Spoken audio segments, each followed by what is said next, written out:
Hoje à noite, eu vou usar o verbo no tempo certo, eu queria pregar o Salmo 24, mas para eu pregar o Salmo 24, eu fiquei pensando, eu tenho que ensinar primeiro para a igreja sobre a arca de Deus, porque senão não vai fazer sentido na mente e no coração deles o Salmo 24, então, semana que vem, nós estudaremos o Salmo 24, e você pode ler em casa, meditar, refletir sobre a mensagem do Salmo 24, mas hoje eu preciso fazer a cama, eu preciso ensinar a igreja sobre por que Davi escreveu aquele Salmo 24, porque tem referência com a Arca da Aliança, tá bom?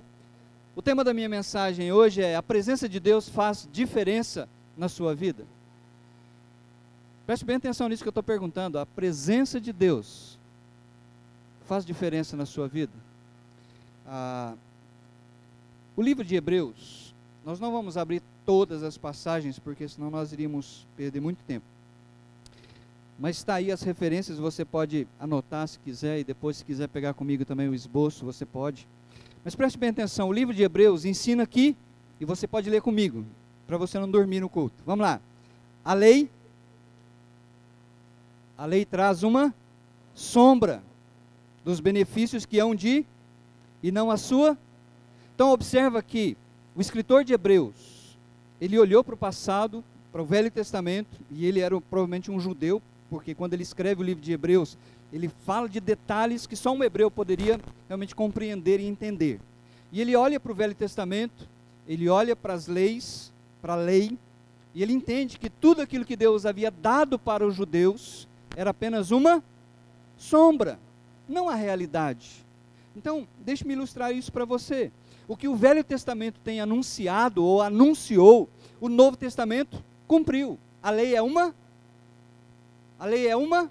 sombra, não há realidade. Então o que você está vendo aí? O que você está vendo aqui? Pode não parecer, mas é uma sombra de uma pessoa. Aqui está, parece que areia, tem uns arbustozinhos, e você está vendo ali a sombra de uma pessoa. Você não está vendo a pessoa, você está vendo a sombra da pessoa. O que você está vendo agora? Agora você está vendo a pessoa, a realidade daquela sombra. E é isso que o escritor de Hebreus quis nos ensinar. O problema é que, quando nós temos a realidade, você não precisa mais da... O problema é que muita gente quer a sombra. Já imaginou? Quando eu namorava com a minha ticola, e às vezes o namoro era só por telefone, aquilo era uma sombra do que eu teria no futuro. Já imaginaram hoje, eu dizer para a Etel, olha, vai para cá do seu papai e vamos namorar de novo de telefone, é tão bom? De jeito nenhum, não é verdade?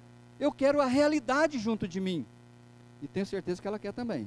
Às vezes a gente tem que forçar a barra, né, João? Mas tenho certeza que ela quer. Então veja, o que Deus tem nos ensinado na sua palavra é que a realidade é superior à sombra. Você tem a realidade, você não precisa mais da sombra. O crente do Novo Testamento não está debaixo da lei, ele não precisa. Olha o que a Bíblia nos ensina: não permitam, diz o apóstolo Paulo para uma igreja na Ásia que estava sendo influenciada por alguns judaizantes, não permitam que ninguém julgue vocês, seja árbitro, seja um juiz, dizendo o que você tem que fazer e o que você não tem que fazer. Então não permitam que ninguém o julgue pelo que vocês comem ou bebem, porque a lei do Velho Testamento está cheia de regras sobre o que o judeu podia, o que o judeu não podia comer, ou com relação a alguma festividade religiosa, ou a celebração das luas novas, ou dos dias de sábado. Pessoas chegaram na igreja e começaram a perguntar: vocês foram circuncidados? Os gentios falaram assim: não, Paulo nem falou para a gente que a gente precisava ser circuncidado. Vocês guardam o sábado? Não, Paulo falou que não. Paulo tinha só 50% da mensagem, os outros 50% eu que estou trazendo. E quando isso chegou aos ouvidos do apóstolo Paulo, ele escreveu essa carta. Ele diz: não deixa que ninguém seja árbitro, que imponha em vocês algum tipo de ensinamento que vocês não aprenderam de mim. Observe que quando ele escreve à igreja da Galácia, ele diz: olha, mesmo que um anjo desça do céu e ensine para vocês um evangelho que vai além daquele que vocês ouviram, que vocês sejam anátema, excomunguem, não aceitem essa verdade, porque na verdade não é uma verdade, é uma mentira. E ele nos dá a razão, porque o crente do Novo Testamento, porque você que crê em Jesus, não está debaixo da lei, ele vai dar a razão. Estas coisas, o que são essas coisas? Comer, beber, festividade religiosa, celebração de luas, dias de sábado, estas coisas que estão lá na lei, são sombra do que haveria de vir. A realidade, porém, encontra-se em Cristo. Significa que o Velho Testamento tinha verdades, tinha símbolos que apontavam para Jesus, mas agora nós temos o Senhor Jesus, nós o temos na nossa vida, a gente não precisa da sombra, a sombra cumpriu o seu papel. Vocês estão entendendo o que eu quero dizer para vocês? O Senhor Jesus disse certa vez, olha, para os judeus, vocês estudam cuidadosamente e você tem que entender que as escrituras que ele está se referindo aqui, é o Velho Testamento, porque na época que Jesus está falando, o Novo Testamento não estava escrito ainda, só havia o Velho. Eu fico admirado com vocês, porque vocês estudam minuciosamente, cuidadosamente as escrituras, e ele diz, porque pensam que nelas vocês têm a vida eterna, e de fato a Bíblia nos apresenta a vida eterna. E olha que interessante que Jesus fala, e são as que testemunham ao meu, ele está dizendo, olha, o Velho Testamento tem símbolos e figuras que falam de mim, dão testemunho de mim, contudo, vocês não querem vir a mim. Que interessante, ainda hoje existem pessoas que abraçam, não o Senhor, a realidade, mas abraçam a sombra, é isso que Jesus está dizendo, em vez de vocês virem a mim para ter vida eterna, vocês querem continuar com a sombra. Olha o que Jesus falou, não vim abolir a lei e os profetas, não vim abolir, mas vim cumprir. Nós temos que entender o que significa isso. Quando Jesus diz que ele veio para cumprir a lei e os profetas, ele veio para ser plerou, ele veio para ser o cumprimento de tudo que o Velho Testamento falava acerca do Messias. Então Jesus está dizendo, olha, eu sou o cumprimento. A Bíblia falou onde eu iria nascer, a Bíblia falou onde eu iria crescer, a Bíblia fala muitas coisas a meu respeito, então eu vim para ser o cumprimento. Se você ler o livro de Mateus, ele é um judeu, e ele está escrevendo para judeus, e ele faz questão, em cada detalhe do que ele está escrevendo, ele vê um episódio de Jesus, ele diz, isso foi escrito para que se cumprisse o que o profeta falou. Ele escreve mais um pouquinho, isso aí foi para que se cumprisse. Entenderam a ideia do que é cumprir? Olhe comigo, as escrituras do Velho Testamento se cumpriram em quem? Em Jesus. Os judeus ainda não entendiam isso, os discípulos dele. Depois da sua morte, os judeus, os discípulos, ficaram tristes, foram para casa, às vezes eles até voltaram a pescar, porque eles acharam que tinham perdido o bonde, Jesus tinha morrido. Eles não compreenderam ainda a ressurreição. E depois da ressurreição, Jesus reúne eles de novo, senta com eles. Uma pena que isso não está filmado, viu, Eurípides? Porque eu tento imaginar essa aula da escola bíblica dominical. Jesus apareceu para eles no primeiro dia da semana, que foi o dia da sua vitória, o dia da sua ressurreição. Eles estavam cabisbaixos, tinham perdido a esperança. Mas Jesus fala para eles assim, olha, era necessário. Não foi uma coincidência, não foi um tiro no escuro, era necessário que se cumprisse tudo o que a meu respeito estava escrito na lei de Moisés, nos profetas e nos salmos. O que Jesus está dizendo é o seguinte, lei de Moisés, profetas e salmos, é o Velho Testamento. A Bíblia hebraica era dividida nessas três partes. Era dividida na lei, os 5 primeiros livros, era dividido nos profetas, e era dividido no livro dos salmos. Então o que Jesus está dizendo? Olha, era necessário que tudo se cumprisse de mim, no Velho Testamento, tudo que falou se cumpriu. Então, lhes abriu o entendimento, para que pudessem compreender as Escrituras. Eu fico imaginando aquela aula de escola bíblica dominical. Quando Jesus vai ensinando, pegando passagens do Velho Testamento, eu tento olhar na boca e nos olhos de cada discípulo. Eles fazem assim, ó, não é? Quando nós estamos estudando, às vezes vocês fazem, agora entendi. É a mesma coisa com eles. Quando Jesus foi abrindo as Escrituras e mostrando para eles, agora entendemos. Agora eu compreendo. E olha o que mais Jesus fala para eles. E lhes disse, onde que está escrito? Onde que está escrito? No Velho Testamento. Está escrito que o Cristo, o Messias, haveria de sofrer e ressuscitar dos mortos. O Velho Testamento falava sobre isso. A lei de Moisés falava sobre isso. Os salmos, os profetas, falavam que o Messias deveria vir e ele iria sofrer. E ele iria ressuscitar no terceiro dia. E que em seu nome seria o quê? Anunciado, proclamado, pregado o arrependimento para perdão de pecados a todas as nações, começando por, e vocês, meus discípulos, vocês são minhas testemunhas. Ele soprou o Espírito sobre eles. Em Atos capítulo 2, então, eles foram batizados com Espíritos, capacitados pelo Espírito Santo para ir por todas as nações e anunciar em Jesus, o Messias, o perdão de pecados. E glória a Deus porque essa mensagem chegou até Uberlândia. E nós somos um povo, uma pequena parte, dentre todos os irmãos em Cristo que estão vivendo aqui em Uberlândia, que ouviram essa mensagem do perdão de Deus e receberam. É isso que nós cantamos hoje à noite. Que o Senhor Jesus, Ele pagou, com seu braço forte, Ele nos tirou toda a culpa, Ele nos perdoou totalmente. Aí nós chegamos na minha aula hoje. Tudo isso que eu falei agora foi uma introdução, para mostrar para você que a Arca da Aliança é uma sombra, é uma figura da presença de Deus. Lembra que nós lemos, deixa eu ler com você de novo, para quem não pegou a leitura, Êxodo capítulo 25, a partir do versículo 10, Deus dá uma ordem para que o povo judeu construísse esse mobiliário, essa mobília, e colocasse lá no tabernáculo, e depois foi colocado no templo. Êxodo 25, a partir do 10. Deus diz assim para o seu povo: faça uma arca de madeira, de acácia, com 1,10 m de comprimento, 70 centímetros de largura e 70 centímetros de altura. Revista de ouro puro, por dentro e por fora, e faça uma moldura de ouro ao seu redor.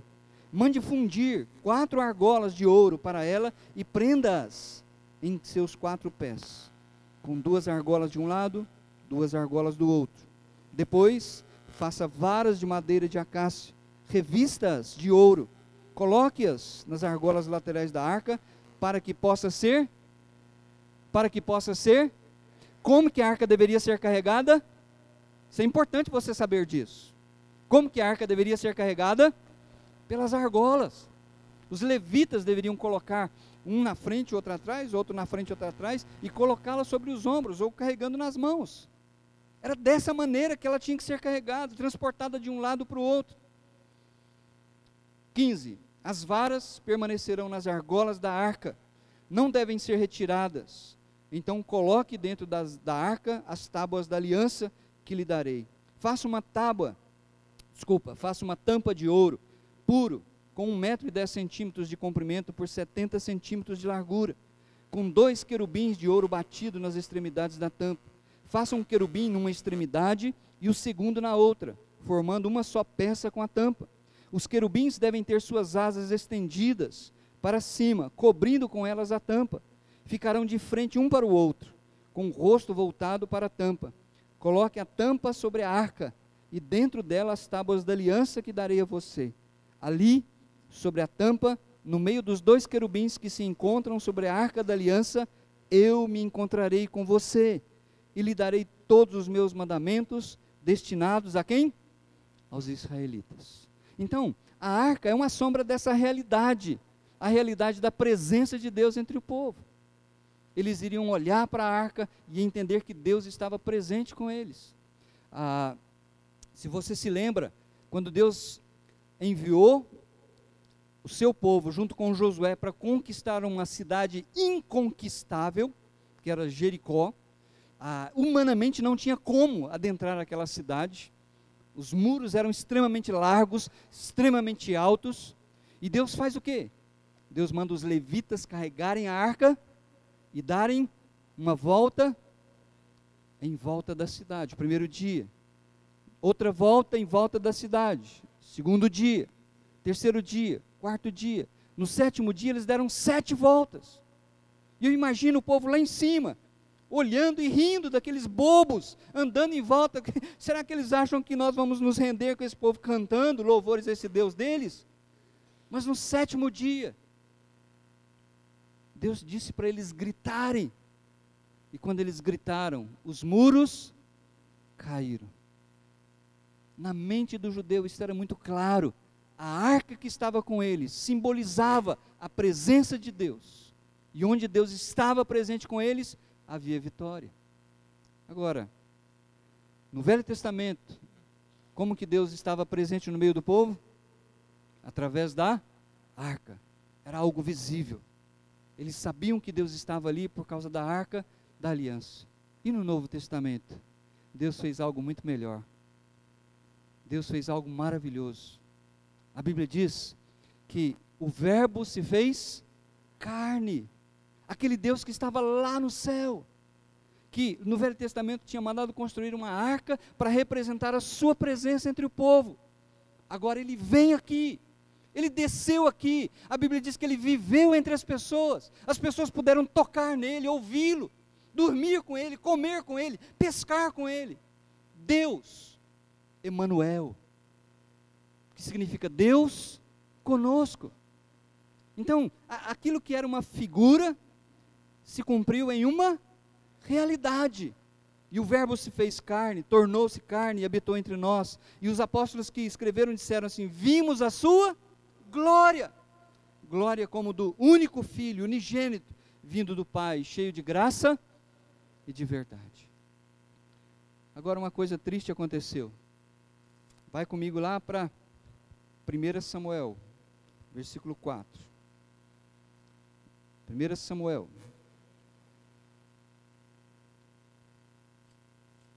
os filhos de Eli, o sacerdote, estavam vivendo em pecado. Eles eram sacerdotes. Na nossa linguagem, eles eram os pastores do povo. Eles tinham que ser o exemplo para que a nação de Israel adorasse a Deus e desfrutasse da presença dele. Mas esses pastores estavam vivendo em pecado, em ganância. Eles pensavam só em si mesmos. E aí então, Israel foi para a guerra, e quando eles iam para a guerra, eles levavam a arca, lembram disso? Porque a arca simbolizava o quê? A presença de Deus, se Deus está conosco. Mas a Bíblia diz que o pecado faz separação entre nós e Deus. Então eles foram para a guerra, levaram a arca da aliança, capítulo 4, lá no versículo 4, só para você pegar a ideia.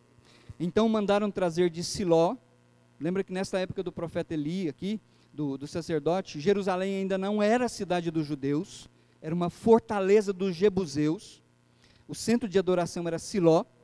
Então eles mandaram trazer de Siló a arca da aliança do Senhor dos Exércitos, que tem o seu trono entre os querubins, e os 2 filhos de Eli, Hofni e Finéias, acompanharam a arca da aliança. Quando a arca da aliança do Senhor entrou no acampamento, o que aconteceu?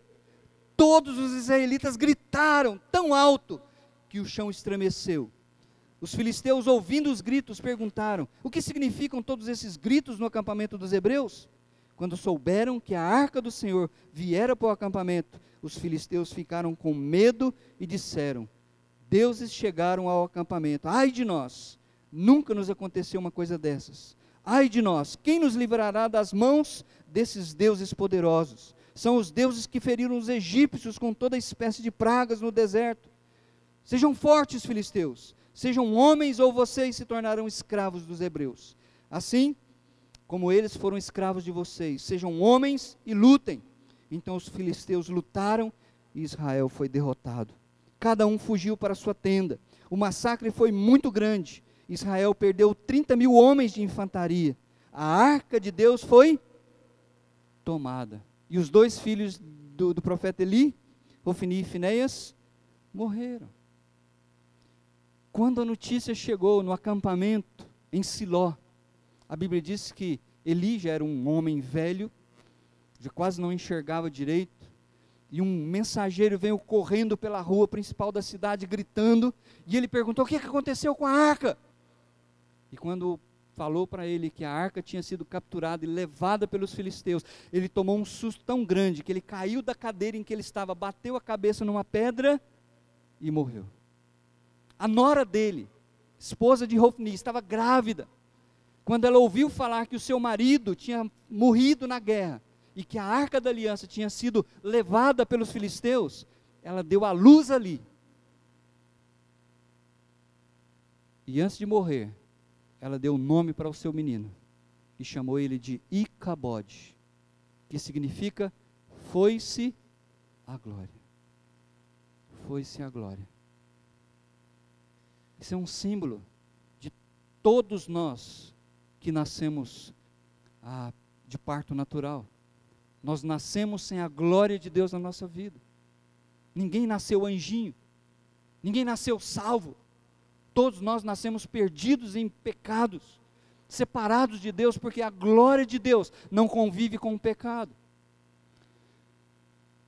A presença de Javé se foi, porque a Bíblia diz: pois todos pecaram e carecem da glória de Deus.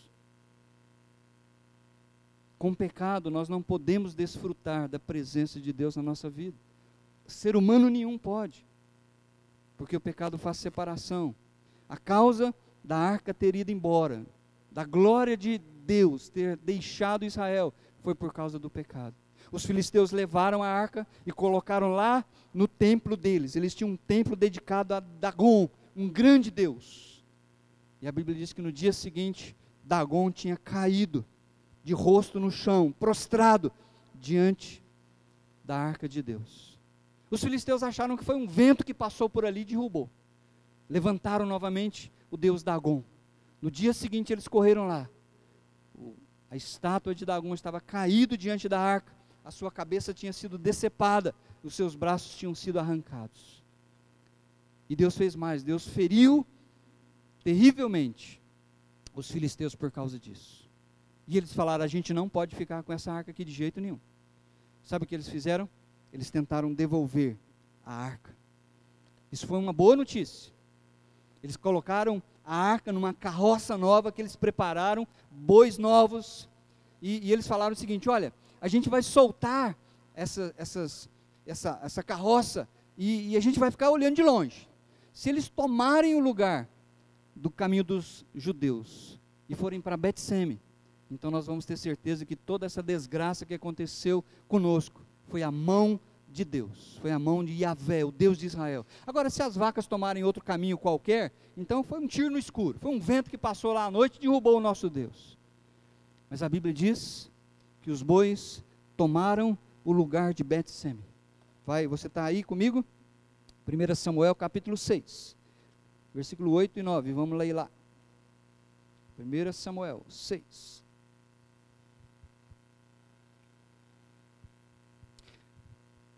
Coloquem a arca do Senhor sobre a carroça.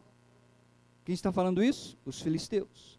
E ponham numa caixa ao lado os objetos de ouro que vocês estão lhe enviando como oferta pela culpa. Enviem a carroça e fiquem observando. Se ela for para o seu próprio território, na direção de Bet-Seme, então foi o Senhor, Yahvé, quem trouxe essa grande desgraça sobre nós. Mas se ela não for, então saberemos que não foi a mão de Deus que nos atingiu, e que isso aconteceu por acaso, uma sorte. E assim fizeram, pegaram 2 vacas com cria, amarraram a carroça, prenderam seus bezerros no curral, colocaram a arca do Senhor na carroça, e junto dela a caixa com ratos de ouro e imagens de tumores. Então as vacas foram diretamente para Bet-Semes, mantendo-se na estrada, mugindo por todo o caminho. Então não se desviaram para a direita nem para a esquerda. Os governantes dos filisteus ficaram seguindo de longe até a fronteira de Bet-Semes. Ora, o povo de Bet-Semes estava colhendo trigo no vale, e quando viram a arca, alegraram-se muito. A carroça chegou ao campo de Josué e foi uma grande festa que as pessoas fizeram. A arca de Deus tinha sido devolvida. Eu fiquei maravilhado com isso. Então, em primeiro lugar, ela foi para esse pessoal, os moradores de Bet-Semes. Eram judeus. Eles conheciam a lei. Eles conheciam a história de Israel. Mas olha lá no versículo 19. O Senhor, contudo, feriu alguns dos homens de Bet-Semes, matando 70 deles. Por que Deus fez isso? A Bíblia diz que eles olharam para dentro da arca. E o povo então chorou com aquela mortandade. E o versículo 20 diz assim, eles fizeram uma pergunta. Os homens de Bet-Semes perguntaram: quem pode permanecer na presença do Senhor, esse Deus santo? A quem enviaremos a arca, para que ele, esse Deus santo, se afaste? Olha que interessante. Olha que interessante. A presença de Deus está com aquele povo. Em vez deles desfrutarem a presença de Deus, por causa do seu pecado, eles tinham que ter se arrependido e dizer: ó Deus, nos perdoa, nós fizemos o que o Senhor disse para não fazer. Mas eles quiseram se livrar. Tem muita gente que é assim. Tem muita gente que não quer desfrutar da presença de Deus na sua vida, na sua casa, porque está vivendo em pecado. E prefere, em vez de arrumar a sua vida e consertar a sua vida para a glória de Deus, prefere dizer: não, manda Deus embora. Leva a arca para outro lugar. Esse Deus santo aqui nós não queremos, não.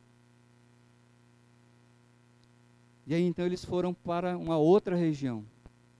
Versículo 21, do mesmo capítulo.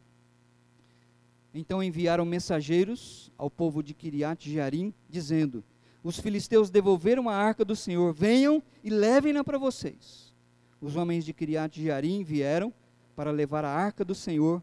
Eles a levaram para a casa de Abinadab na colina e consagraram seu filho Eleazar para guardar a arca do Senhor.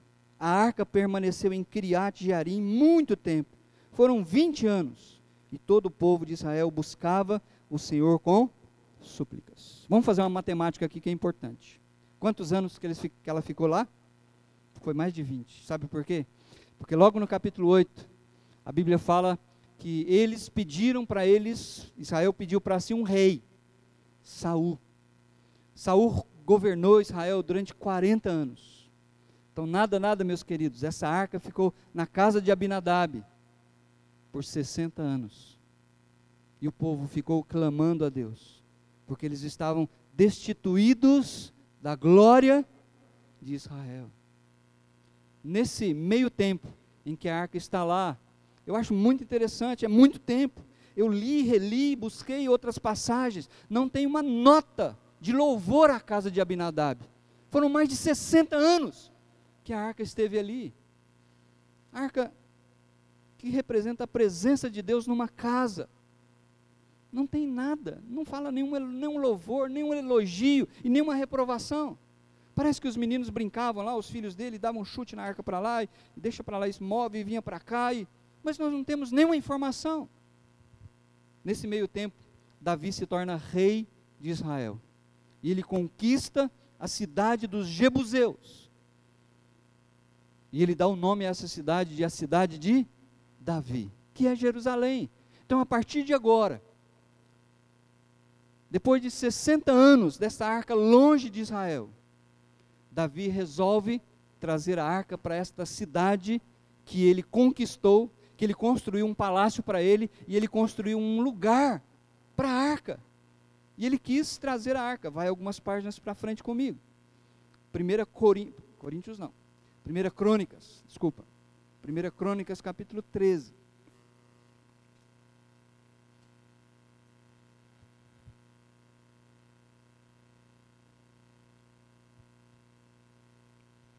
Como que deveria carregar a arca? Eu esqueci. Argolas. Quem que deveria carregar a arca? Os levitas. Capítulo 13 diz assim: depois de consultar todos os seus oficiais, os comandantes de 1.000 e de 100, Davi disse a toda a Assembleia de Israel, vou ler de novo. Depois de consultar todos os militares, os comandantes de 1.000 e de 100, Davi tomou uma decisão. Quem que ele não consultou? Os levitas. Ele teria que ter consultado os levitas. Trazendo para Israel, era a arca da aliança, que simbolizava a presença de Deus, e os levitas eram responsáveis.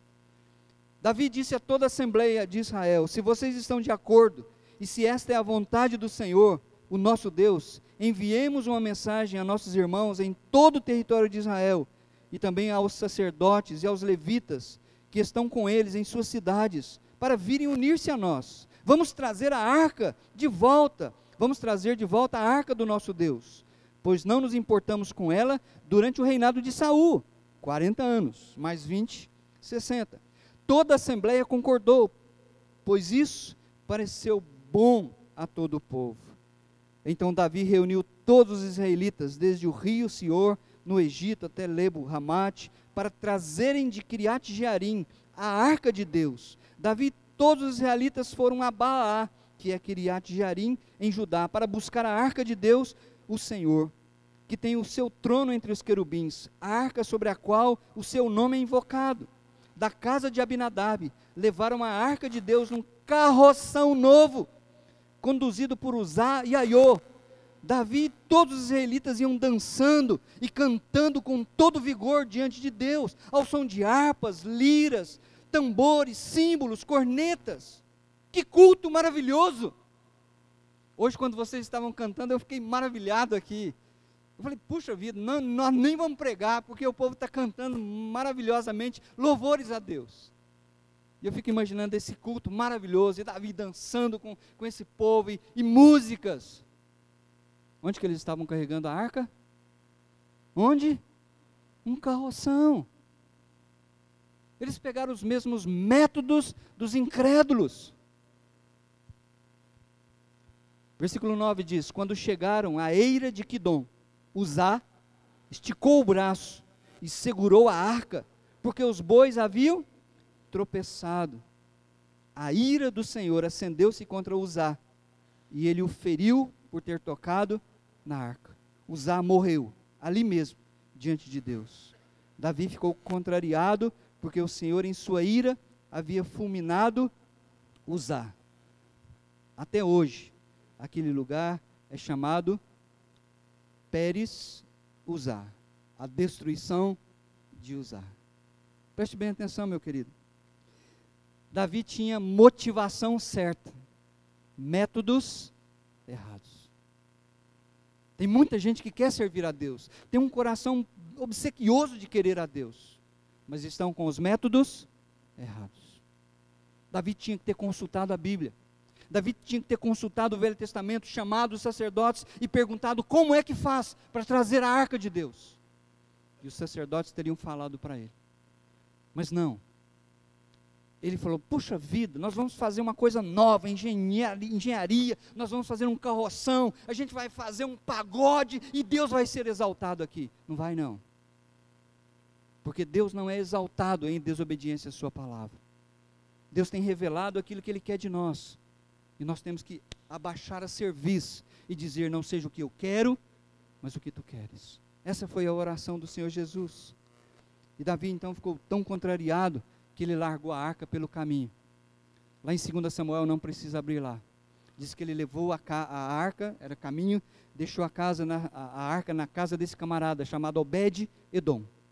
A Bíblia diz que a arca ficou ali por 3 meses. E tem uma nota digna de crédito. Diz a Bíblia lá, Deus abençoou Obed-Edom e toda a sua família.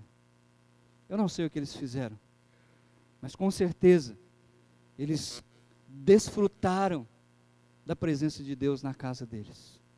Eles não trataram a arca de qualquer jeito. Eles entenderam que a arca era símbolo da presença de Deus. E não era de qualquer jeito que você tratava com Deus. Não é da minha maneira, do meu jeito, do meu método. Tem um método certo. Então isso é muito interessante para mim. Você se lembra do que tinha na arca? Se você não se lembra, vai comigo rapidinho. Hebreus, capítulo 9, lá no Novo Testamento. Hebreus, capítulo 9, versículo 3 e 5.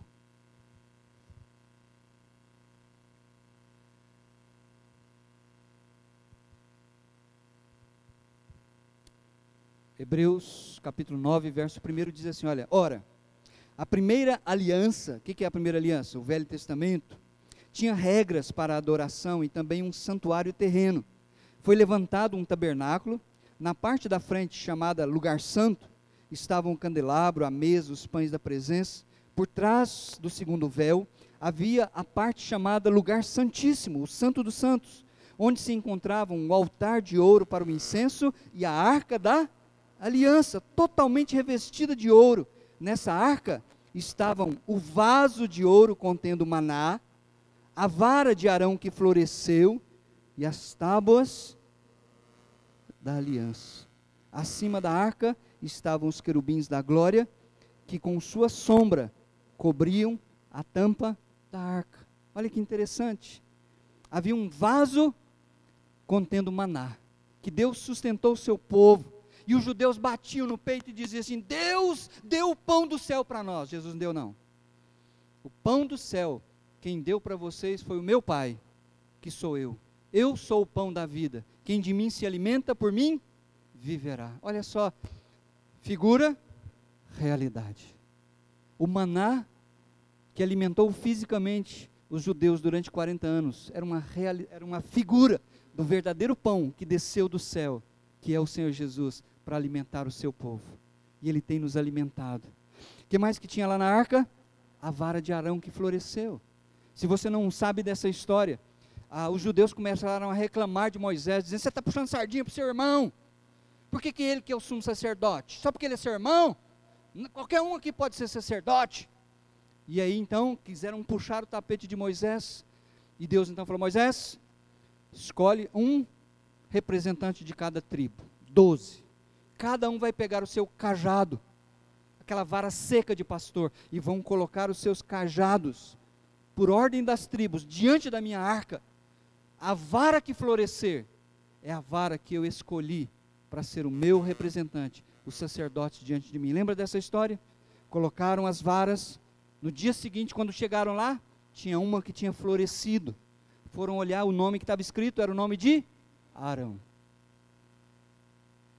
Quem é o nosso sumo sacerdote? É o Senhor Jesus Cristo. Hebreus fala sobre isso. Nós temos um sumo sacerdote, alguém que pode se compadecer de nós, alguém que entende o que é a natureza humana, porque se fez homem. Por isso ele pode salvar totalmente aquele que chega a Deus por meio dele, porque ele entende o que é a natureza humana, conhece as nossas fraquezas, e ele pode interceder por nós. O que mais que tinha na arca? As tábuas da lei. Lembra que a lei fazia exigências, as pessoas tinham que obedecer à lei para serem salvas, mas elas não conseguiam, elas não davam conta, elas quebravam a lei, e por elas quebrarem a lei, elas estavam debaixo de maldição. O salário do pecado é a morte, por isso eles tinham que pegar um animal, levar ao tabernáculo, ao templo, para serem sacrificados. Mas olha que interessante, Gálatas diz que Jesus se fez maldição em nosso lugar. Ele que cumpriu a lei, no sentido tanto profético, como de obediência a Deus, ele pagou por todos os nossos pecados. Ele, que contém dentro do seu coração a obediência perfeita, ele pode nos substituir de uma maneira perfeita, e pode nos salvar, e nos tirar da maldição da lei. Deixa-me mostrar uns fatos interessantes para vocês. Lá em Gênesis, quando o homem pecou, comeu do fruto que Deus havia falado para não comer, a Bíblia diz que ele colocou querubins guardando o caminho. Lembram disso? Os querubins não podiam dormir, eles tinham que ficar ali trabalhando, guardando o caminho, o acesso à árvore da vida. 2 querubins. Nós lemos hoje que quando Deus mandou construir a arca, Ele mandou construir a arca e fazer uma tampa com 2 querubins, um de um lado, um de outro. Que coisa interessante. Quando as mulheres foram no túmulo, Domingo pela manhã, a pedra tinha sido removida, elas olharam lá para dentro e não viram o corpo de Jesus, mas elas viram 2 anjos, um numa extremidade, outro na outra extremidade. E o texto de João diz que os dois anjos estavam sentados. Na Bíblia, a ideia de sentar é de uma obra completa. Hebreus fala isso sobre Jesus. Ele é diferente de todos os sacerdotes do Antigo Testamento, porque eles não podiam se sentar, porque sempre estavam oferecendo sacrifícios. Jesus ofereceu um único sacrifício e se assentou. Por isso, mais para frente, ele vai dizer assim para nós: Pai,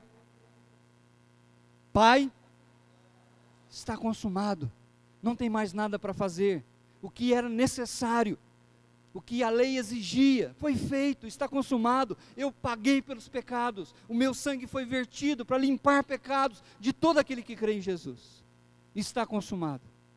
Você não precisa dar 3 pulinhos, tem tanta gente que inventa as coisas. Não, você precisa crer em Jesus, mas tem que dar 3 pulinhos, não, tem que dar um cuspizinho, não, Jesus falou, está consumado, a obra está feita, tudo que Deus exige, Ele fez por nós, Ele tomou o seu lugar, e Ele morreu na cruz do Calvário por você. Você não precisa fazer nada, a não ser estender as suas mãos vazias, e clamar a Deus, por esse Salvador maravilhoso. Está consumado, Ele fez a obra por cada um de nós. Meus queridos, quem pode permanecer na presença do Senhor? Os moradores de Bet-Semes não quiseram a presença de Deus com eles. Eles disseram, não, manda esse trem embora, a gente quer continuar a nossa vida do jeito que a gente sempre viveu. Será que você vai continuar vivendo a sua vida no erro, ou vivendo em pecado e dizendo assim, deixa esse negócio, depois eu resolvo isso com Deus? Senhor, diz o Salmo 15, quem habitará no teu santuário? Quem poderá morar no teu santuário? Motivaram o coração dos judeus, eles queriam estar na presença de Deus. Quem poderá subir o monte do Senhor? Quem poderá entrar no seu santo lugar? Esse Salmo 24, Davi fez essas perguntas, depois daquela fatídica procissão no carroção. Ele foi para casa, ele mergulhou numa tristeza, e aí alguém falou para ele assim, mas rei, tem um jeito certo aí de trazer essa arca para Jerusalém, vai conversar com o sacerdote. E aí na semana que vem, nós vamos estudar uma outra procissão, alegre, em que agora então, o povo de Deus estará conduzindo a arca para Jerusalém, não num carroção, mas da maneira como a Bíblia diz que tem que ser.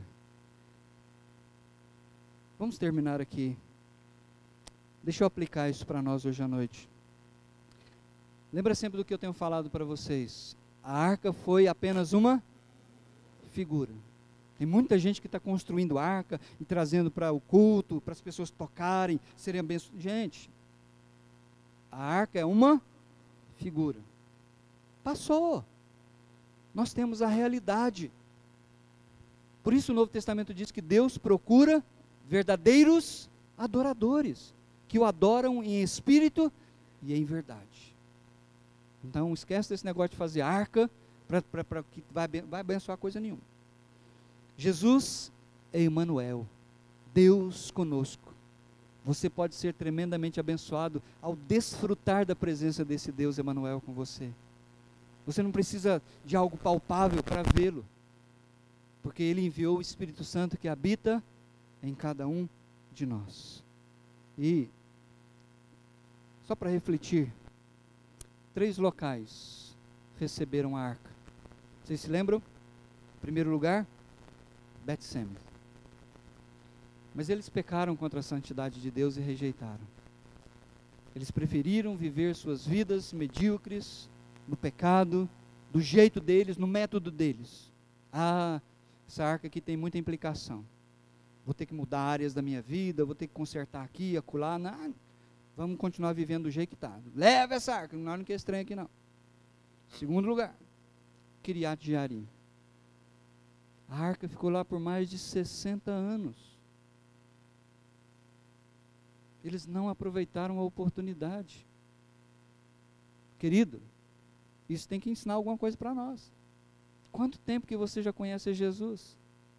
Tem havido transformação no seu modo de pensar, no seu modo de agir? Deus tem realmente feito a diferença na sua vida? Ou será apenas um mobiliário? Com a Bíblia, eu vejo que muitas vezes a gente vai fazer visita e a Bíblia está lá. Salmo 91. Como se fosse assim, se a Bíblia aberta no Salmo 91 fosse trazer alguma bênção para dentro de casa. Vai não. O que traz bênção é a obediência à palavra, é submissão. 3 meses, só 3 meizinhos, 90 dias, a arca passou na casa desse camarada, Obed-Edom. E a Bíblia diz, Deus abençoou Obed-Edom e toda a sua família. Que coisa incrível, que coisa maravilhosa. Nós do Novo Testamento podemos ser como Obed-Edom. Deus pode nos abençoar de uma forma tremenda. E eu quero que você vá para casa dizendo isso. Com qual destas a minha casa tem sido? A minha casa se parece com qual desses 3 locais? Será que eu tenho me apropriado da presença de Deus? Segunda, terça, quarta, quinta, sexta, sábado, e aí então eu me reúno com a igreja naquela alegria de exposição de tudo que Deus é para mim e do que Ele tem feito na minha vida. Isso vai fazer diferença. Isso vai fazer diferença na sua maneira de pensar, isso vai fazer diferença na sua maneira de agir. Porque Deus, Ele é Emanuel. Ele é um Deus conosco. Ele quer estar na sua vida, na sua casa, no seu trabalho, e Ele quer abençoar você de uma maneira tremenda. Basta você, como esse camarada, Obed-Edom, levar a sério a presença de Deus na sua vida. Amém? Que Deus abençoe.